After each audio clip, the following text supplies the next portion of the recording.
네, 목요일 대담한 기자들의 뉴스 대담 시작하겠습니다. 오늘은 한겨레 신문 김한 기자 그리고 MBC 보도국의 조승원 기자와 함께합니다. 어서 오세요. 안녕하세요. 안녕하세요. 네, 지금 보이는 라디오 그리고 유튜브로 생중계되고 있습니다. MBC 라디오 앱 미니로 들어오시거나 유튜브에 들어가셔서 세계는 그리고 우리는 검색하시면 함께 눈으로 저희 방송 함께하실 수 있습니다.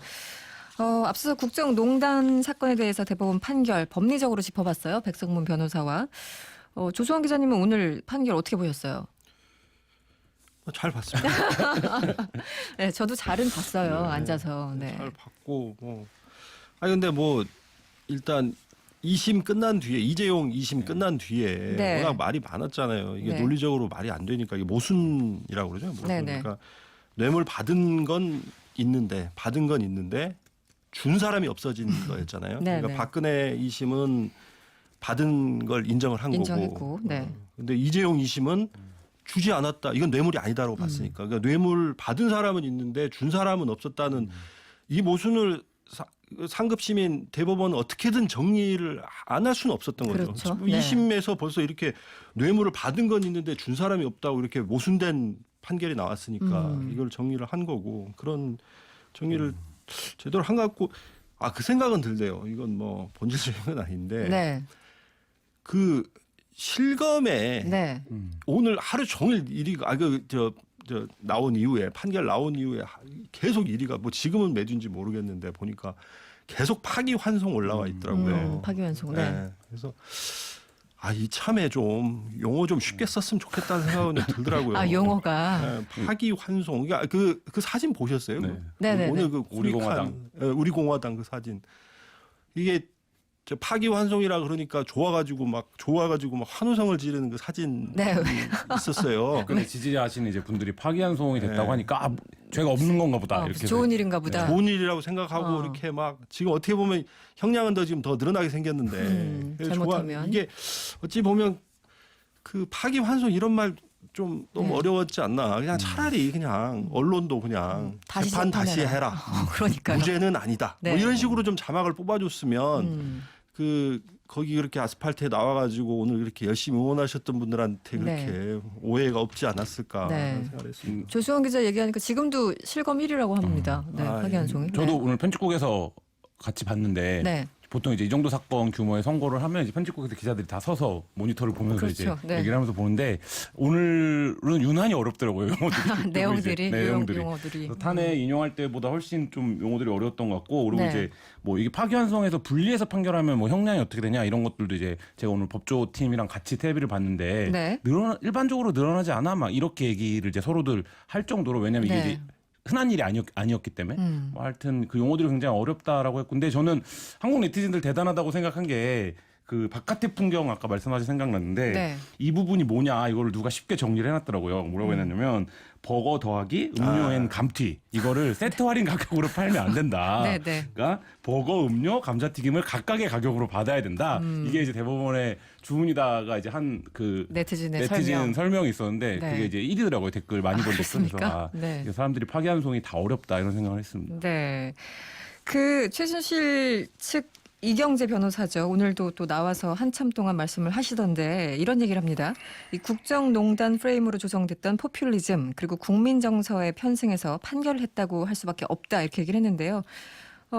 김한 기자는 어떻게 보십니까? 이런 주장은? 뭐 변호인은 이렇게 주장하죠. 변호인이니까. 네, 방법이 네. 없는 상황이잖아요. 그래서 뭐 주장해야 되는 거고. 근데 뭐 이 사건이 어떤 건지는 대한민국의 모든 국민들이 사실 알고 있고 네. 이 사건이 잘못됐다라는 촛불을 들어서 2년 6개월간 우리가 이 정권이 탄생한 이후의 시간들이 지나왔기 때문에 뭐 네. 변호인 입장에서 이렇게 주장할 수 있지만 사실 이제 오늘 선고를 통해서 이 사건의 뭐 법리적 네. 그다음에 정치적인 것은 좀 한 일단락이 되는 게 아닌가 이런 생각이 듭니다. 오늘 사실 이제 재판 핵심은 말이었어요. 말 세 마리. 세 마리가 34억 원 정도. 그래서 삼성이 정유라에 준 세 마리 말을 뇌물로 보느냐 마느냐 이것이 관건이었는데 제가 기억하기로 한겨레 신문이 당시에 최순실 게이트 보도를 2016년 한 9월 20일인가부터 쭉 이제 시리즈로 했었잖아요. 네, 날짜도 아시는군요. 네, 그때 그 기사들이 워낙 좀 인상적이어서 그때 초기에 김한 기자가 열심히 취재를 했다고 들었습니다. 네, 이 부분은 어떻습니까? 제가 그 팀은 아니었고요. 이제 미르 TF라고 내부에서 부르던 특별 취재팀이 있었는데 네. 그 팀에서 이제 9월 20일에 첫 보도 시작을 했고 사실 한 3주 정도 당시에 제 네. 기억에 아무 언론도 따라오지 않았습니다. 그러니까 맞아요, 조용했어요. 다른 그래서 언론들 이제 초기에는. 정부 그에서 뭐 한겨레 보도를 직접 인용하지도 않으면서 이제 사실이 아니다 정도가 있었고 네. 근데 이제 그때 저희도 다른 기자들도 제가 그때 한겨레 21 사회팀에 있었는데 부랴부랴 이제 취재 준비를 시작을 해서 취재를 했는데 네. 이제 제가 그때 굉장히 물을 많이 먹은 걸로 해서 유명한 기자 중에 한 명인데 그렇습니까? 그래서 네. 이제 약간 남들이 안 하는 걸 해봐야겠다. 그래서 저는 이제 이때 최순실 말을 엄청 열심히 취재를 했던 신대륙을 기억이 또. 납니다. 네. 네. 그 재계에서는 이제 뭐 늘 나오는 얘기긴 해요. 이제 이재용 부회장한테 좀 불리하게 돌아가는 상황이기 때문에 삼성그룹 경영에 악영향이 있을 것이다 이렇게 걱정한다고 하는데 조수원 기자 이런 반응은 어떻게 보세요? 뭐 늘상 그랬으니까. 네. 늘상 그리고 아마 기업 총수 관련해서. 내일 또 여러 뭐 경제지들 뭐 또 보수 신문들 뭐 비롯해서 또 좀 약간 이런 우려를 나타내지 않을까. 네. 늘 하던 얘기라서 새롭지 않다. 새롭지는 않은 것 같아요. 삼성이 네. 대법 선고를 앞두고 근 한 달 동안 이재용 부회장의 이미지를 연출하는데 상당한 공을 들여서 네, 네. 한국 경제를 구할 무슨 지금 최전선에 이재용 부회장이 서 있는 것 같은 이순신. 네. 연출 사진들을 굉장히 많이 언론에 공개를 하고 그다음에 네. 뭐 이재용 부회장이 직접 일본에까지 가서 소재를 구하네, 뭐 벨기에에서 소재를 구해왔네, 뭐 그걸 이제 보수지나 경제지들이 뭐 이재용 부회장의 결단이다, 네. 뭐 이런 식으로 계속 이제 이미지 메이킹을 해왔던 상황이기 때문에 네. 삼성이 이제 뭐 파기환송에 대해서 다시 재판을 해야 되기 때문에 상당 시간이 또 걸릴 거예요. 아마 네. 그 재판 과정에서 삼성은 그 부분의 연출을 주력할 것 같아요. 그러니까 지금 뭐 이걸 법리적으로 더 이상 방어하고 이 부분은 네. 대법원에서 이미 뇌물이라고 판단을 해버렸기 때문에 어렵고 사실 이제 그 부분에 대한 읍소 혹은 뭐 국민 정서의 호소 국민 뭐 이런 정서. 부분 전략을 쓰지 않을까 생각이 듭니다. 그 지금 상황이 또 일본과 관계도 안 좋고 또 미중 간 무역 갈등 때문에 굉장히 경제가 전반적으로 안 좋잖아요. 우리 내부에서도 안 좋았지만 이제 이런 상황에서 그 삼성 측의 그런 읍소 전략이 어느 정도 먹힐 수 있는데 한편으로는 더 이상 우리나라 그 국민들이 이런 읍소 전략에 어떻게 여론이 좀 형성이 될까 이런 생각도 들고 조수원 기자는 어떻습니까?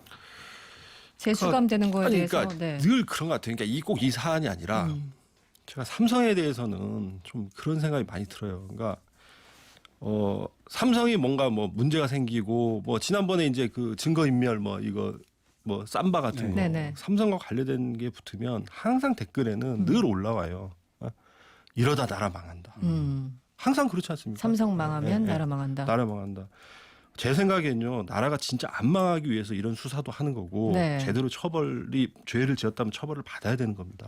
저는 오히려 그렇게 생각하고, 왜 늘 다른 기업보다 늘 삼성은 이래요. 삼성은 이래요. 네. 그게 좀 안타깝더라고요. 삼성 속 취재를 김한 기자는 이제 많이 했었잖아요. 네. 노동 실태도 그렇고 사실 이게 우리나라 그 일종의 정서인지 모르겠습니다만 그 총수 회장과 그 기업을 동일시하는 게 너무 강하잖아요. 네. 그러니까 이재용 부회장의 안 좋은 일이 삼성 기업 전체 안 좋은 일로 정말 직접적으로 연결되는지 그거 헷갈려하시는 분들 그러니까 있는데. 재벌 총수의 네. 인신 문제가 곧 그 기업의 운명을 결정할 것처럼 생각하게 된 건 한국 언론, 그러니까 재벌의 광고를 받고 후원을 받는 한국 언론들이 만들어낸 일종의 상상 속의 공포 같은 것이라고 생각이 들고요. 그거를 뭐 반증하는 여러 사례들이 있죠. 오히려 오너 리스크가 사라지면 기업 네. 주가가 오른다든지 뭐 이런 일들이 있었는데 사실 삼성이 우리가 생각하기에 이재용 부회장이 다 의사결정을 하는 기업인 것 같지만 네. 엄청난 기업 집단이고 각 분야별로 혹은 이런 걸로 이제 삼성이라고 하는 기업 자체는 뭐 이재용 부회장 있고 없고 상관없이 시스템에서 돌아가야 되고, 그러니까 이게 그렇죠. 네. 이재용 부회장이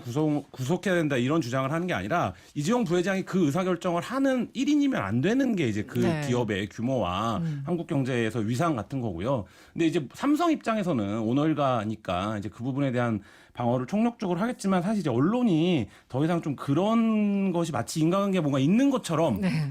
이렇게 하는 것이 굉장히 좀 후진적인 행태다라는 생각이 들고요. 뭐 저도 삼성의 해외 공장 여러 군데 다녀봤지만 그 공장에서 네. 열심히 생산하고 있는 노동자들이 삼성 부회장 이름이 이재용인지 뭐 뭔지 알 수 없죠. 예, 본인 관심도 일에 그냥 없고 사실 충실하니까. 이제 그 시스템에 의해서 구축이 되어 있고 돌아가는 건데 뭐 그런 부분에서 이제 오히려 삼성이 글로벌 기업으로서 그 장래 법도 지키지 않고 네. 이렇게 로비와 뒷돈 그리고 특혜를 통해서 유지되는 것 자체가 삼성의 리스크다. 뭐 이렇게 좀 생각하는 게 삼성을 위해서도 좋은 게 아닌가 이런 생각 듭니다. 청취자분들이 문자 많이 주시는데요. 7676번님, 이 어려운 시기에 기업 총수를 건드리는 것은 너무 안 좋네요. 이런 의견 주셨고요. 김명신님, 역시 잘못은 했지만 경제를 살리기 위해서 살살 좀 하시지 이렇게 아쉽다는 문자 주셨어요.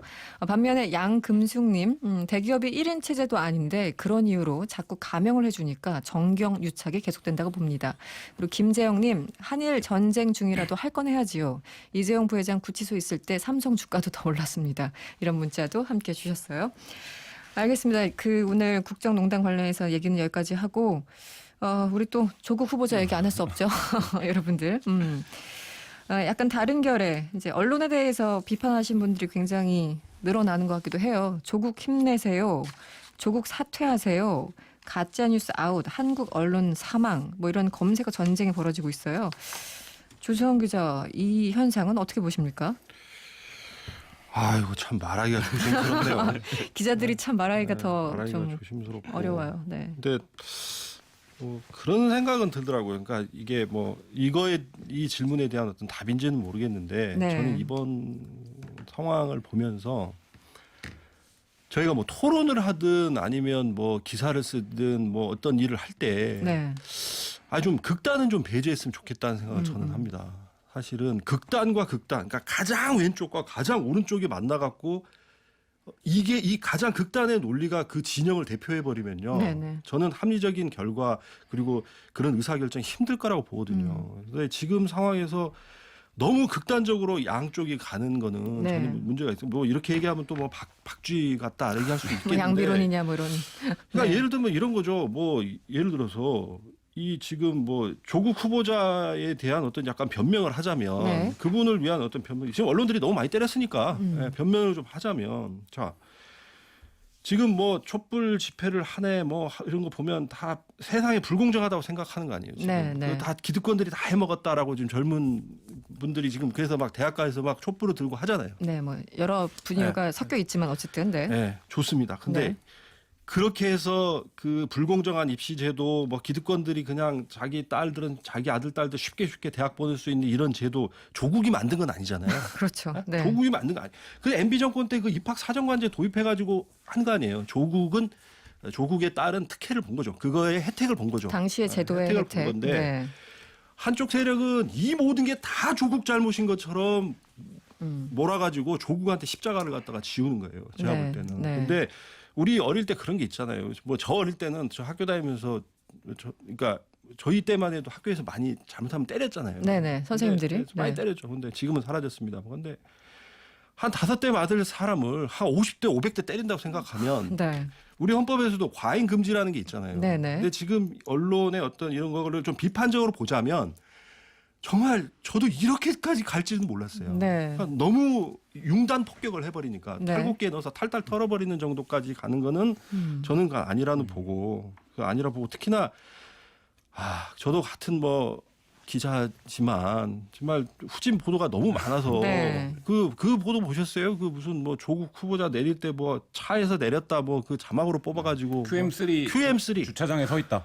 그걸 뭐 속보로 정말 냈다고 하던데 네, 어디서. QM3 제가 그 사진을 보고 정말 이렇게까지 저도 방송을 하는 유병원 사람으로서 아들 치킨 시켜 먹어 이후 제일 네, 무서워. 유병원 좀 네. 떠오르더라고요. 요즘 그 언론의 양태가. 그때는 그렇죠. 네. 그때도 종편이었죠. 그때. 네네. TV에서 같은 방송. 그때 정말 어떻게 이런 거를 보도를 하냐라는 거에서 이게 저는 봅니다. 기자들 사이에 그런 게 있잖아요. 오늘도 물 먹었어.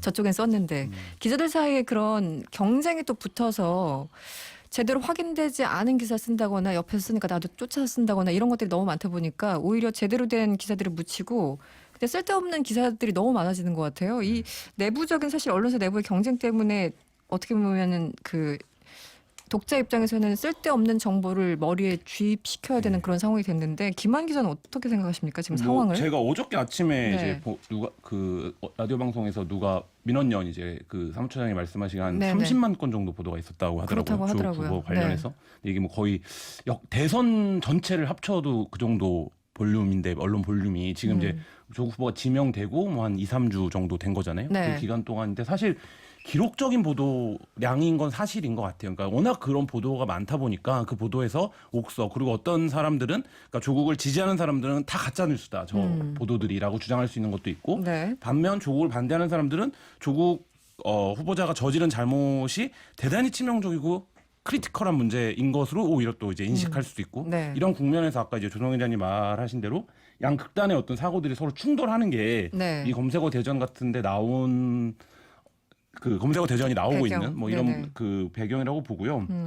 지금 이런 것 같아요. 그 조국 보도에서 크게 언론이 이제 제기한 이슈들 예를 들면 뭐 논문 문제라든지 사모펀드 문제라든지 네. 그다음에 뭐 여러 가지 문제들에서 큰 틀에서 그것이 검증되어서는 안 되는 거냐 그건 아니에요. 그러니까 예를 들면 장관 후보자로서 당연히 검증이 돼야 되는 부분이고 더군다나 네. 언론의 속성상 그 조국 후보자가 이 정권을 상징하는 어떤 인물이기 때문에 타 후보자와 비교해서도 더 엄격한 검증도 진행할 수 있습니다. 다만 아까 30만 건이라는 말씀을 드렸지만 그 부분이 비교 역량적으로 봤을 때 적절한 볼륨이냐 그렇진 않은 것 같아요. 네, 그러니까 네. 너무 과한 상황이고 지금 과잉되어 있고 그 과잉이 말씀하신 대로 조국을 어떻게든 해보겠다라고 하는 취지의 보도들이 사람들 눈에 띄면서 네. 지금 언론이 뭔가 뭐 경쟁하듯이 SNS에서는 네. 광기라는 표현까지 등장했는데 네, 네. 뭐 그런 게 있다라는 이제 그 언론에 대한 비판이 나오고 있는 것 같고요. 또 하나는 이 부분은 따져봐야 될 거라고 보는데, 그러니까 인권 보도, 인권적 측면에서의 절제미를 언론이 발휘하고 있는가 이런 네, 부분이에요. 그러니까 네. 예를 들면 딸의 논문 일저자가 되는 게 문제가 있을 수 있고 그 소지가 여러 가지가 있는데 그렇다라고 해서 뭐 오늘 조선일보 같은 경우에는 뭐 딸이 뭐 압수수색 받기 하루 전날 4분간 집에 들렸다. 뭐 이런 보도도 냈거든요. 근데 사실 그런 보도가 가당한 것인가? 그러니까 그것은 검증의 영역인가? 뭐 이런 네. 부분에서는 좀 언론이 반성할 파파라치 시대 되고 대목들이 있군요. 있다. 뭐 이런 생각이 듭니다. 그러니까 과잉 금지인 것 네. 같아요. 네. 그러니까 우리 헌법상의 법도 처벌을 할 때 과잉 금지를 그렇죠. 하지 마라. 비례의 원칙을 지키라고 얘기하잖아요. 근데 언론 보도도 사실은 분명히 아까 김한 기자 얘기했던 것처럼 짚고 넘어가야 될 문제들을 짚는 거는 저는 뭐 그거까지 하지 말라고 그러면 이건 안 되는 거예요. 그렇죠. 안 되는 네. 건데 너무 과잉해서 보도하는 거는 저도 사실 이번에 좀 놀랐어요. 이렇게까지 다른 뉴스들이 너무 묻히니까 사실 전 다른 뉴스를 좀 보고 싶은데 굉장히 어려운 상황이 됐어요. 근데 그러다 보니까 이 온라인에서 여러 가지 이제 키워드들이 굉장히 실검 1위, 2위, 3위를 차지하고 있었는데 그 중에 하나가 한국 언론 사망 네. 선언서 보셨죠? 네. 당신들이 쓴 기사에 책임지십시오. 함부로 펜대를 굴리지 마십시오. 언론의 윤리와 책임을 망각한 당신들은 부디 부끄러워하십시오. 보셨어요, 김한 기자? 네, 네, 맞습니다. 어떠셨어요? 그러니까 그 네. 정서가 있는 것 같아요. 뭐 언론에 대한 공격이나 비판을 시민들이 당연히 할 수 있는 시민들이 충분히 뭐 그 언론을 비판할 수 있다고 보는데 지금 논리적 정서는 이런 게 깔려 있는 것 같아요. 검찰이 개입을 한 이후에 조국 이꼴 사법개혁인데 조국은 이 사법개혁인데 네. 이 사법개혁의 대상이 되는 검찰들이 청문회를 앞두고 개입을 해버렸다. 근데 이 검찰이 개입하면서 뭐라고 말했냐면 국민적 관심사가 큰 사안이기 때문에 그러니까 이 언론 보도가 많았기 때문에 같은 얘기죠. 있기 때문에 우리가 들어가는 거가 정당성이 있다. 네. 라는 식으로 이제 설명을 하면서 이 언론이 과잉되게 보도했는데 니네가 언론이 보도한 양 자체에서 옥석을 다 가려봐야 되는데 그거를 어떤 공적인 프로세스, 청문회라고 하는 프로세스를 가기 전에 언론이 지나치게 그걸 이제 보도하면서 검찰의 개입을 부르고 네. 그 상황 자체가 사법개혁이 좌초될 위기에 있다. 이런 이제 문제의식들이 작동하는 것 같아요. 그래서 네. 저는 그 부분에서는 뭐 어느 정도 검찰의 개입이나 이런 부분들은 판단할 지점이 있다. 그러니까 판단해 볼 지점이 있다. 청문회를 앞두고 과연 검찰이 그렇게 개입하는 것이 맞았는가. 뭐 이런 부분들 포함해서 그 부분에 대해서 이 촛불을 들었던 시민들이 위기감을 갖고 있다라는 네. 거는 이제 이런 키워드로 좀 드러나는 것 같습니다. 짧게 조수영 기자님, 윤석열 그 총장이 어쨌든 이번 압색을 한 거잖아요, 후보자에 대해서. 보신 적 있습니까, 이런 경우? 제가 기자 생활 24년 만에 네. 대한민국 검찰이 이렇게 나오는 건 처음 본 것 같습니다. 네. 그게 어떤 캐릭터가 반영됐다고 보십니까? 아니면 그렇게 보고 있는데요. 네. 이거는 지금 평가할 문제는 아닌 것 같고요. 아, 그렇습니까? 아마 우리가 이 정도의 충격을 앞으로 몇 번 더 느낄지도 모르겠다라는 생각은 듭니다. 알겠습니다. 마쳐야 될 시간이 됐네요. 지금까지 대담이었고요. 한겨레 김한 기자 그리고 MBC 조승원 기자와 함께했습니다. 오늘 고맙습니다. 감사합니다.